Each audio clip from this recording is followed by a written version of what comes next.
బంగారు బల్లి ఈ మాట వింటే మనకు గుర్తు వచ్చేది తమిళనాడు రాష్ట్రం కాంచీపురం. కంచిలోని బంగారు బల్లి వెండి బల్లిని తాకితే ఆ దోషం పోతుందని భక్తుల విశ్వాసం. రూపాన్ని తాకితే దోషం పోతే బంగారు బల్లిని నిజంగా కళ్ళతో చూసి దర్శనం చేసుకుంటే ఎలా ఉంటుంది?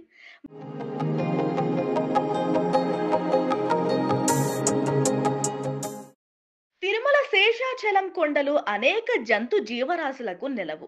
ఇందులోని అంతరించిపోతున్నవి కూడా చాలానే ఉన్నాయి. వాటిలో బంగారు బల్లి కూడా ఒకటి. తిరుమల శ్రీవారి ఆలయానికి 6 కిలోమీటర్ల దూరంలో ఉన్న శిలాతోరణం సమీపంలో చక్రతీర్థంలో ఈ బంగారు బల్లి భక్తులకు కనిపిస్తుంది.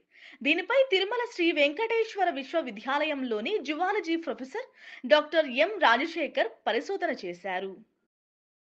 ఈ బంగారు బలిని గోల్డెన్ గేకోగా పిలుస్తారని ఆయన వెల్లడించారు. ఈ బల్లి శాస్త్రీయ నామం కోలోడాక్టీ లోడెస్ ఔరియస్ గా పిలుస్తారు. ఇది నిశాచరం బంగారు వర్ణం పోలిన ముదురు పసుపు లేదంటే లేత పసుపు రంగులో ఈ బల్లి ఉంటుంది. కేవలం మగబల్లి మాత్రమే ఇలా కనిపిస్తుంది. ఇవి 150 మిల్లీమీటర్ల నుంచి 180 మిల్లీమీటర్ల పొడవు పెరుగుతాయట. సూర్యరశ్మి పడని వేడి తగలని ప్రదేశంలో ఈ బంగారు బల్లులు ఎక్కువగా జీవిస్తూ ఉంటాయి. చిన్నపాటి సందులలో రాతి నెర్రలలో ఇవి నివసిస్తాయి. ఇందులోనూ రాతి సందుల్లో తేమ ప్రదేశాలు వాటికి మహా ఇష్టం. సాధారణంగా చీకటి పడ్డాక వెలుగులకు వస్తూ ఉంటాయి. వీటి గురించి మరిన్ని విశేషాలను వెంకటేశ్వర విశ్వవిద్యాలయంలోని జువాలజీ విభాగం ప్రొఫెసర్ డాక్టర్ ఎం రాజశేఖర్ మాటల్లో విందాం.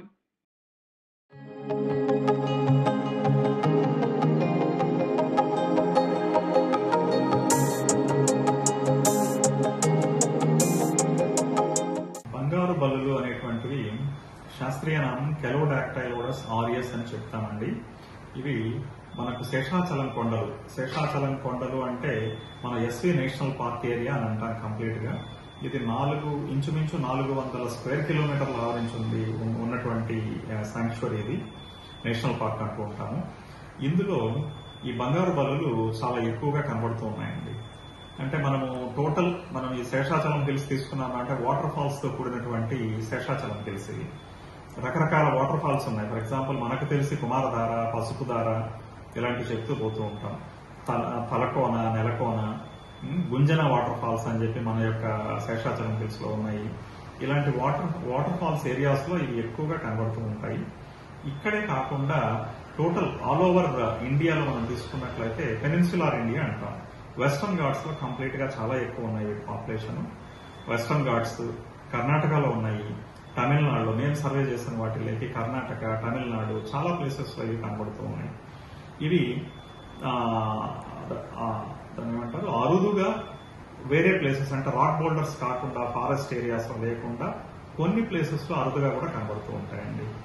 కాబట్టి వీటిని మనము ప్రొటెక్ట్ చేయవలసిన ఆవశ్యకత ఎంతైనా ఉంది. వీటి యొక్క ప్రాముఖ్యత ఏంటి అంటే ప్రకృతిలో ఆహార సమతుల్యతను కాపాడడం కోసం, జీవ ఆవరణంలో సమతుల్యతను కాపాడడం కోసం వీటి యొక్క ప్రాముఖ్యత అనేటువంటిది ఎంతైనా ఉంది.